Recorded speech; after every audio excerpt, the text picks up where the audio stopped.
ಜಂತರ್ ಮಂತರ್ಗೆ ಕಾಂಗ್ರೆಸ್ನಿಂದ ದೇವೇಗೌಡರಿಗೆ ಬುಲಾವ್. ಕರ್ನಾಟಕದ ಗ್ಯಾರಂಟಿ ಮತ್ತು ಮೋದಿ ಗ್ಯಾರಂಟಿಗೂ ವ್ಯತ್ಯಾಸ. ಮೇಕೆದಾಟು ಯೋಜನೆಗೆ ಒಪ್ಪಿಗೆ ನೀಡಿ ಮೋದಿ. ಚಿಕ್ಕಬಳ್ಳಾಪುರ ಟಿಕೆಟ್ಗಾಗಿ ಬಿಜೆಪಿಯಲ್ಲಿ ಭಾರಿ ಫೈಟ್. ಕಾಂಗ್ರೆಸ್ ವಿರುದ್ಧ ಜೆಡಿಎಸ್ ಬಿಜೆಪಿ ಮೈತ್ರಿ ಪ್ಲಾನ್. ಮಾಜಿ ಸಚಿವ ಡಿಕೆ ಸುಧಾಕರ್ಗೆ ಟಿಕೆಟ್ ತಪ್ಪಿ ಹೋಯ್ತಾ? ಗೋಬಿಗೆ ಬಳಸೋದು ರುಚಿಕಾರಕ ಕೃತಕ ಬಣ್ಣ. ಗೋಬಿ ಮಾಡುವ ಹಾಗಿಲ್ಲ, ಮಾರಿದ್ರೆ ಬೀಳುತ್ತೆ ಕೇಸ್. ಶುಚಿತ್ವ ನೈರ್ಮಲ್ಯದ ಬಗ್ಗೆ ಹಲವು ದೂರು ದಾಖಲು. ದೆಹಲಿಯಲ್ಲಿ ಕೇಂದ್ರದ ವಿರುದ್ಧ ಕಾಂಗ್ರೆಸ್ ಪ್ರತಿಭಟನೆಗೂ ಮುನ್ನವೇ ಮುಖ್ಯಮಂತ್ರಿ ಸಿದ್ದರಾಮಯ್ಯ ಪ್ರತಿಕ್ರಿಯೆ. ಅನಿವಾರ್ಯಕ್ಕಷ್ಟೇ ದೆಹಲಿಯಲ್ಲಿ ಪ್ರತಿಭಟನೆ ಮಾಡ್ತಿದ್ದೀವಿ ಎಂದ ಸಿದ್ದರಾಮಯ್ಯ. ಕಾಂಗ್ರೆಸ್ನವರ ಮೇನ್ ಟಾರ್ಗೆಟ್ ಪ್ರಧಾನಿ ನರೇಂದ್ರ ಮೋದಿ. ದೇಶ ವಿಭಜನೆ ಬಗ್ಗೆ ಮಾತನಾಡುವ ಕಾಂಗ್ರೆಸ್ಗೆ ನಾಚಿಕೆ ಆಗಬೇಕು. ವಿರೋಧ ಪಕ್ಷದ ನಾಯಕ ಆರ್ ಅಶೋಕ್ ಆಕ್ರೋಶ. ನಮಸ್ತೆ, ನೀವು ನೋಡ್ತಾ ಇದ್ದೀರಾ ಅಶ್ವವೇಗ ಹೈಲೈಟ್ಸ್. ನಾನು ರೋಹಿತ್. ನೇರವಾಗಿ ಮೊದಲನೇ ಸುದ್ದಿಯನ್ನು ನೋಡ್ತಾ ಹೋಗೋಣ. ಇನ್ನು ನೇರವಾಗಿ ರಾಜ್ಯದ ಕಾಂಗ್ರೆಸ್ ಸರ್ಕಾರದ ಮೇಲೆ ಕಿಡಿಕಾರಿದ ದೇವೇಗೌಡರು ಕಾವೇರಿ ನದಿ ನೀರಿನ ವಿವಾದವನ್ನ ಪ್ರಸ್ತಾಪ ಮಾಡಿದ್ದಾರೆ. ಕರ್ನಾಟಕದಲ್ಲಿ ದುಡಿದು ತಾಯಿ ಸಾಕಲು ಹೊರಟ ಮಗ ಉದ್ಯೋಗ ಇಲ್ಲದೆ ಆತ್ಮಹತ್ಯೆ ಮಾಡಿಕೊಂಡಿದ್ದಾರೆ. ಹೀಗೆ ಗ್ಯಾರಂಟಿ ಸ್ಕೀಮ್ ಕರ್ನಾಟಕದಲ್ಲಿ ವರ್ಕ್ ಆಗ್ತಾ ಇದೆ. ಸೋ ಕಾಲ್ಡ್ ಕಾಂಗ್ರೆಸ್ ಸರ್ಕಾರದ ಗ್ಯಾರಂಟಿಗಳು ಅನಗತ್ಯ, ಅಲ್ಪಾವಧಿಗೆ ಮಾತ್ರ ಲಾಭ ಕೊಡಬಹುದು.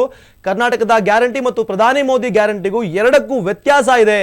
ಕಾಂಗ್ರೆಸ್ಸಿಗರು ಜಂತರ್ ಮಂತರ್ನಲ್ಲಿ ದೊಡ್ಡ ಪ್ರತಿಭಟನೆ ಮಾಡ್ತಿದ್ದಾರೆ. ನಮ್ಮನ್ನೆಲ್ಲ ಪ್ರತಿಭಟನೆಗೂ ಆಹ್ವಾನಿಸಿದ್ದಾರೆ. ಯಾವುದೇ ಲಾಭ ಮಾಡಿಕೊಳ್ಳುವ ಉದ್ದೇಶ ನನಗಿಲ್ಲ. ಒಂದು ವೇಳೆ ಕರ್ನಾಟಕಕ್ಕೆ ಮತ್ತು ಕರ್ನಾಟಕ ಸರ್ಕಾರಕ್ಕೆ ಲಾಭ ಆಗೋದಾದ್ರೆ ಆ ಸಂತೋಷ. ಅನಗತ್ಯ ಖರ್ಚುಗಳು ಯಾಕೆ ಬೇಕು? ಯಾವೊಬ್ಬ ಶಾಸಕರನ್ನ ನಿಗಮ ಮಂಡಳಿಗೆ ನೇಮಿಸಿರಲಿಲ್ಲ ಅಂತ ದೇವೇಗೌಡರು ಹೇಳಿದ್ದಾರೆ. ಇದೇ ವೇಳೆ ಕರ್ನಾಟಕದ ನೀರಿನ ಸಮಸ್ಯೆ ಬಗೆಹರಿಸಲು ಮೇಕೆದಾಟು ಯೋಜನೆಗೆ ಒಪ್ಪಿಗೆ ನೀಡಲು ದೇವೇಗೌಡರು ಆಗ್ರಹವನ್ನ ಮಾಡಿದ್ದಾರೆ. ಇನ್ನು 2024ರ ಲೋಕಸಭಾ ಚುನಾವಣೆಗೆ ಇನ್ನೇನು ದಿನಗಣನೆ ಶುರುವಾಗಿದೆ. ರಾಜ್ಯದಲ್ಲಿ ಗ್ಯಾರಂಟಿ ಯೋಜನೆ ಜಾರಿಗೊಳಿಸಿ ಜನ ಮನ್ನಣೆ ಪಡೆಯುತ್ತಿರೋ ಕಾಂಗ್ರೆಸ್ ವಿರುದ್ಧ ಹೋರಾಡಲು ಜೆಡಿಎಸ್ ಬಿಜೆಪಿ ಮೈತ್ರಿ ಮಾಡಿಕೊಂಡಿದೆ. ಇನ್ನು ಎರಡೂ ಪಕ್ಷಗಳ ಮಧ್ಯೆ ಸೀಟು ಹಂಚಿಕೆ ಫೈನಲ್ ಆಗಿಲ್ಲ. ಅದರಲ್ಲೂ ಜೆಡಿಎಸ್ ಚಿಕ್ಕಬಳ್ಳಾಪುರ, ಕೋಲಾರ, ಮಂಡ್ಯ, ಹಾಸನದ ಮೇಲೆ ಕಣ್ಣಿಟ್ಟಿದೆ. ಇನ್ನು ಈ ಹೊತ್ತಲ್ಲೇ ಚಿಕ್ಕಬಳ್ಳಾಪುರ ಲೋಕಸಭಾ ಟಿಕೆಟ್ಗಾಗಿ ಬಿಜೆಪಿಯಲ್ಲಿ ಭಾರಿ ಪೈಪೋಟಿ ಶುರುವಾಗಿದೆ. ಮಾಜಿ ಸಚಿವ ಡಿಕೆ ಸುಧಾಕರ್ ತನಗೆ ಟಿಕೆಟ್ ಕೊಡಿ ಅಂತ ಮತ್ತು ಟಿಕೆಟ್ ನಂದೇ ಅಂತ ಹೇಳ್ಕೊಂಡು ಓಡಾಡ್ತಿದ್ದಾರೆ. ಈ ನಡುವೆ ತನ್ನ ಮಗನಿಗೆ ಚಿಕ್ಕಬಳ್ಳಾಪುರದ ಲೋಕಸಭಾ ಟಿಕೆಟ್ ಬೇಕು ಅಂತ ಯಲಹಂಕ ಶಾಸಕ SR ವಿಶ್ವನಾಥ್ ಬೇಡಿಕೆ ಇಟ್ಟಿದ್ದಾರೆ. ಹಾಗಾದ್ರೆ ಸುಧಾಕರ್ಗೆ ಟಿಕೆಟ್ ಸಿಗಲ್ವಾ ಅನ್ನೋದನ್ನ ಮುಂದಿನ ದಿನಗಳಲ್ಲಿ ಕಾದ್ ನೋಡಬೇಕಾಗಿದೆ. ಇನ್ನು ಗೋಬಿ ಮಂಚೂರಿಯನ್ ತಿನಿಸು ಬಹುತೇಕರಿಗೆ ಇಷ್ಟ. ಹೀಗಾಗಿ ಭಾರತದ ಯಾವುದೇ ನಗರ ಪಟ್ಟಣಕ್ಕೆ ತೆರಳಿದ್ರು ಗೋಬಿ ಮಂಚೂರಿಯನ್ ಭಾರಿ ಬೇಡಿಕೆ ಇದೆ. ಮಕ್ಕಳಿಂದ ಹಿಡಿದು ಎಲ್ಲರಿಗೂ ಗೋಬಿ ಮಂಚೂರಿಯನ್ ನೆಚ್ಚಿನ ತಿನಿಸಾಗಿದೆ. ಆದ್ರೆ ಭಾರತದ ಜನಪ್ರಿಯ ಪ್ರವಾಸಿ ನಗರ ಗೋಬಿ ಮಂಚೂರಿಯನ್ ಮಾರಾಟವನ್ನ ನಿಷೇಧ ಮಾಡಿದೆ. ಹೌದು, ಗೋವಾದ ಮಪೂಸಾ ನಗರದಲ್ಲಿ ಯಾರೂ ಗೋಬಿ ಮಂಚೂರಿಯನ್ನ ಮಾರಾಟ ಮಾಡುವಂತಿಲ್ಲ. ಗೋವಾದ ಮಪೂಸಾ ಮುನ್ಸಿಪಲ್ ಕಾರ್ಪೊರೇಷನ್ ಈ ಕಠಿಣ ನಿರ್ಧಾರವನ್ನು ತೆಗೆದುಕೊಂಡಿದೆ. ಯಾವುದೇ ಕಾರಣಕ್ಕೂ ಗೋವಾದ ಮಪೂಸಾ ಮುನ್ಸಿಪಲ್ ವ್ಯಾಪ್ತಿಯಲ್ಲಿ ಗೋಬಿ ಮಂಚೂರಿಯನ್ ಮಾರಾಟ ಮಾಡುವಂತಿಲ್ಲ. ಒಂದ್ ವೇಳೆ ಮಾರಾಟ ಮಾಡಿದ್ರೆ, ನಿಯಮ ಉಲ್ಲಂಘಿಸಿ ಗೋಬಿ ಮಂಚೂರಿಯನ್ ಮಾರಾಟ ಮಾಡಿದ್ರೆ ದುಬಾರಿ ದಂಡದ ಜೊತೆಗೆ ವ್ಯಾಪಾರದ ಲೈಸೆನ್ಸ್ ಕೂಡ ರದ್ದಾಗಲಿದೆ.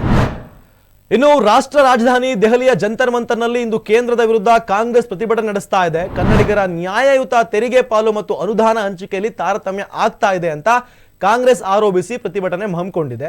ಈ ಹೋರಾಟ ಯಾರ ವಿರುದ್ಧವೂ ಅಲ್ಲ, ಇದು ಕರುನಾಡು ಹಾಗೂ ಕನ್ನಡಿಗರ ಹಿತಕ್ಕಾಗಿ ಪಕ್ಷಾತೀತವಾಗಿ ಎಲ್ಲರೂ ಈ ಧರಣಿ ಮತ್ತು ಸತ್ಯಾಗ್ರಹದಲ್ಲಿ ಭಾಗವಹಿಸಬೇಕು ಅಂತ ಕಾಂಗ್ರೆಸ್ ನಾಯಕರು ಮನವಿಯನ್ನ ಮಾಡಿದ್ದಾರೆ.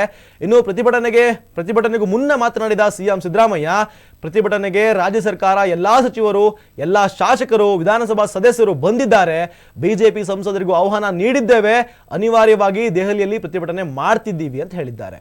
ಇದು ರಾಜಕೀಯಕ್ಕೋಸ್ಕರ ಮಾಡ್ತಿರೋ ಪ್ರತಿಭಟನೆ ಅಲ್ಲವೇ ಅಲ್ಲ, ಇದು ಕರ್ನಾಟಕದ ಹಿತವನ್ನ ಕಾಪಾಡಲು ಮಾಡ್ತಿರುವ ಚಳುವಳಿ. ಇಂದಿನ ಈ ಪ್ರತಿಭಟನೆ ಐತಿಹಾಸಿಕ ಪ್ರತಿಭಟನೆ ಎಂದಿದ್ದಾರೆ. ಇನ್ನು ಸಂಸದ ಡಿಕೆ ಸುರೇಶ್ ಅವರ ದೇಶ ವಿಭಜನೆ ಹೇಳಿಕೆ ಬೆಂಬಲಿಸಿ ಕಾಂಗ್ರೆಸ್ನವರು ದೆಹಲಿಗೆ ಹೋಗಿದ್ದಾರೆ. ಕಾಂಗ್ರೆಸ್ನವರ DNA ರಕ್ತದ ಕಣಕಣದಲ್ಲೂ ಜಿನ್ನ, ಟಿಪ್ಪು ಸಂಸ್ಕೃತಿ ಅಂಟುಕೊಂಡಿದೆ. ದೇಶ ವಿಭಜನೆ ಮಾತನಾಡುವ ಕಾಂಗ್ರೆಸ್ನವರಿಗೆ ನಾಚಿಕೆ ಆಗಬೇಕು ಅಂತ ವಿರೋಧ ಪಕ್ಷದ ಆರ್ ಅಶೋಕ್ ಆಕ್ರೋಶವನ್ನು ವ್ಯಕ್ತಪಡಿಸಿದ್ದಾರೆ. ವಿಧಾನಸೌಧದ ಗಾಂಧಿ ಪ್ರತಿಮೆ ಮುಂದೆ ಮಾಧ್ಯಮದವರ ಜೊತೆ ಮಾತನಾಡಿದ ವಿರೋಧ ಪಕ್ಷದ ನಾಯಕ ಆರ್ ಅಶೋಕ್ ಅವರು, ಭಗತ್ ಸಿಂಗ್, ಕಿತ್ತೂರಾಣಿ ಚೆನ್ನಮ್ಮ, ಸುಭಾಷ್ ಚಂದ್ರ ಬೋಸ್ನಂತಹ ಮಹಾನ್ ವೀರರು ಪ್ರಾಣ ಕೊಟ್ಟ ಈ ದೇಶಕ್ಕೆ ಸ್ವಾತಂತ್ರ್ಯ ತಂದುಕೊಟ್ಟಿದ್ದಾರೆ. ಕಾಂಗ್ರೆಸ್ಸಿಗರು ದೇಶದ ಒಗ್ಗಟ್ಟಿಗೆ ಹೋರಾಟ ಮಾಡುವ ಅಥವಾ ಮಾಡಿದ ನಾಡಿನ ಲಕ್ಷಾಂತರ ಜನರ ಕಣ್ಣಲ್ಲಿ ನೀರು ತರಿಸ್ತಾ ಇದ್ದಾರೆ. ಈ ರೀತಿಯ ಹೇಳಿಕೆಯನ್ನ ಇತಿಹಾಸದಲ್ಲಿ ಯಾರೂ ಕೊಟ್ಟಿಲ್ಲ. ಈ ಹಿಂದೆ ಕಾಂಗ್ರೆಸ್ನವರು ಈ ರೀತಿ ಜಿನ್ನಾ ಅವರ ನೇತೃತ್ವದಲ್ಲಿ ಮಾಡಿದ್ರು. ಮೊದಲು ಕಾಂಗ್ರೆಸ್ನವರು ಕಾಶ್ಮೀರವೇ ನಮ್ದಲ್ಲ ಅಂದಿದ್ರು. ಆದ್ರೆ ಮೋದಿ ಬಂದ ನಂತರ ಕಾಶ್ಮೀರ ನಮ್ದಾಯ್ತು. ಬಜೆಟ್ನಲ್ಲಿ ಅನ್ಯಾಯ ಆಗಿದೆ ಅಂದ್ರೆ ನೆಹರು, ಇಂದಿರಾ ಗಾಂಧಿ, ರಾಜೀವ್ ಗಾಂಧಿ ಅಧಿಕಾರದಲ್ಲಿ ಅಭಿವೃದ್ಧಿ ಏನಾಗಿತ್ತು ಅಂತ ಆರ್ ಅಶೋಕ್ ಪ್ರಶ್ನೆಯನ್ನ ಮಾಡಿದ್ದಾರೆ. ಒಟ್ಟಾರೆಯಾಗಿ ಗಮನಿಸಿದ್ರೆ ಇಲ್ಲಿ ರಾಜಕೀಯ ಹಿತಾಸಕ್ತಿ ಎದ್ದು ಕಾಣ್ತಿದೆ ಹೊರತು ರಾಜ್ಯ ಅನ್ನೋ ಯಾವುದೇ ಒಂದು ಆಸಕ್ತಿಯು ಕಾಣಿಸ್ತಾ ಇಲ್ಲ. ಈ ಕಡೆ ಬಿಜೆಪಿಯವರು ಕಾಂಗ್ರೆಸ್ನವ್ರನ್ನ ಆರೋಪಿಸ್ತಾ ಇದ್ದಾರೆ, ಈ ಕಡೆ ಕಾಂಗ್ರೆಸ್ನವರು ನೇರವಾಗಿ ಕೇಂದ್ರವನ್ನು ಆರೋಪಿಸ್ತಾ ಇದ್ದಾರೆ. ನಿಜಕ್ಕೂ ಬಡವಾಗಿದ್ದು ರಾಜ್ಯದ ಜನರು. ಟ್ಯಾಕ್ಸ್ ಕಟ್ತಾ ಇದ್ದಾರೆ, ಹೌದು, ಸಾಕಷ್ಟು ಉದಾಹರಣೆಗಳು ನಿದರ್ಶನಗಳನ್ನ ಕೊಟ್ಟು ಹೇಳಿದ್ರು ಹಾಗಲ್ಲ, ಹೀಗೆ ಡೆವಲಪ್ ಆಗುತ್ತೆ, ಹೀಗೆ ಡಿವೈಡ್ ಆಗುತ್ತೆ ಟ್ಯಾಕ್ಸಸ್ ಅಂತ. ಬಟ್ ಒಂದು ವಿಚಾರವನ್ನ ನೇರವಾಗಿ ಪ್ರಶ್ನೆ ಕೇಳೋದಾದ್ರೆ ಮತ್ತೆ ನೇರವಾಗಿ ಗಮನಿಸೋದಾದ್ರೆ, ರಾಜ್ಯದಲ್ಲಿ ಹೌದು ಕಾಂಗ್ರೆಸ್ನವರ ಗ್ಯಾರಂಟಿ ಸ್ಕೀಮಿಂದ ಕರ್ನಾಟಕದ ಆರ್ಥಿಕತೆ ಕುಸಿತು, ಅದು ಒಪ್ಕೊಳ್ಳೋ ಮಾತು, ಖಂಡಿತವಾಗ್ಲೂ ಎಲ್ಲರೂ ಪ್ರಶ್ನೆ ಮಾಡಬೇಕಾದ ವಿಚಾರ. ಆದರೆ ಕುಸಿದಂಥ ಸಂದರ್ಭದಲ್ಲಿ ಎತ್ತೋದು ದೇಶ ಮತ್ತು ಯಾವುದೇ ಪಕ್ಷ ಆದರೂ ಕೂಡ ಅವರ ಕರ್ತವ್ಯ ಆಗಿರುತ್ತೆ. ಆ ಕೆಲಸ ಆಗಲಿಲ್ಲ, ಆರೋಪನೇ ಬಂತು. ಅವತ್ತು ಅಕ್ಕಿ ಇಲ್ಲ ಅಂತ ಹೇಳಿ ಕೇಂದ್ರದ ಮುಂದೆ ಮೊರೆ ನಿಂತಾಗ ಅಕ್ಕಿ ಇಲ್ಲ ಅಂತ ಹೇಳಿದ್ರು. ಅದೇ ಅಕ್ಕಿ ವಾಪಸ್ಸು 22 ರೂಪಾಯಿಗೆ ಭಾರತ್ ರೈಸ್ ಅಂತ ಬಂತು. ನಮ್ಮ ರಾಜ್ಯದಲ್ಲಿ ಪರಿಹಾರ ಬರ ಬಿದ್ದಿದೆ, ಬರ ಬಂದು ನಮ್ಮ ದೇಶ ಎಲ್ಲ, ನಮ್ಮ ರಾಜ್ಯ ಎಲ್ಲ ನಿರ್ನಾಮ ಆಗ್ತಾ ಇದೆ, ರೈತರು ಸಾಕಷ್ಟು ಕಷ್ಟಪಡ್ತಾ ಇದ್ದಾರೆ ಅಂದಾಗ ಪರಿಹಾರ ಬರಲಿಲ್ಲ. ಹಾಗಾದ್ರೆ ನಾವು ಕಟ್ತಿರೋ ಟ್ಯಾಕ್ಸ್ಗೆ, ನಾವು ಕಟ್ತಿರೋ ದುಡ್ಡಿಗೆ ಬೆಲೆ ಇಲ್ವಾ ಅನ್ನೋದು ಪ್ರತಿಯೊಬ್ಬ ರಾಜ್ಯದ ಜನರಲ್ಲಿ ಹುಟ್ಟುತ್ತಿರುವಂತಹ ಪ್ರಶ್ನೆ ಆಗಿದೆ.